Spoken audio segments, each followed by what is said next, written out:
Bilang kidlat, anong pinaka-paborito mong eksena mo? Marami pero puro halos pagkasama sila Direk Coco. Siyempre bukod sa nandun yung pressure, nandun din yung pleasure. Hindi kasi siyempre bukod siya yung bida talaga nagdadala nito. Siyempre kahit matagal namin siya nakasama, baka da eksena na makakasama namin siya, maliit man o malaki, lagi namin yung tinuturing as karangalan. Dahil siyempre Coco Martinez hindi lang primetime king, kundi isa na ring direktor at ng number 1 show at teleserye sa Pilipinas. Kaya sobrang nakaka-proud. Siguro lahat ng mga eksena na nakasama namin si Direk Coco, maliit man o malaki, siguro yung tatak sa akin yung mga paborito ko. Abangan nyo yun. At syempre, salamat Direk Coco at sa lahat ng mga directors, at mga staff, crew, at syempre sa lahat ng mga co-actors and actress. Thank you so much. At sa inyong lahat na nanonood ng Batang Quiapo, na sumuporta, nagsubaybay, nagmahal sa Tondogang, thank you so much.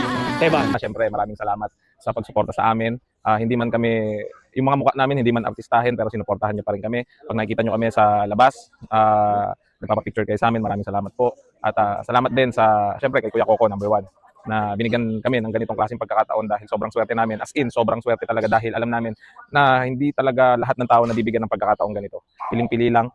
Siyempre, yung pag-handpick pa lang sa amin ni Kuya, yung pag-endorse pa lang sa amin ni Smaglas at Basilio, sobrang swerte na namin doon. So maraming salamat sa lahat. This is Rocky signing. Suporta sa Batang Quiapo, especially syempre sa Tondogang, Red Phoenix.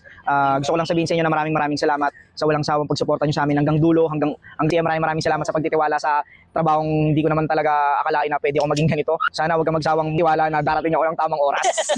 Dahil yun talaga yung minatrabaho ko rito. Ako ang pinaka-consistent na unprofessional, di ba? Thanks, boss. Love you. Yo, ako si Jonas Dichoso, aka Jojo, sign off.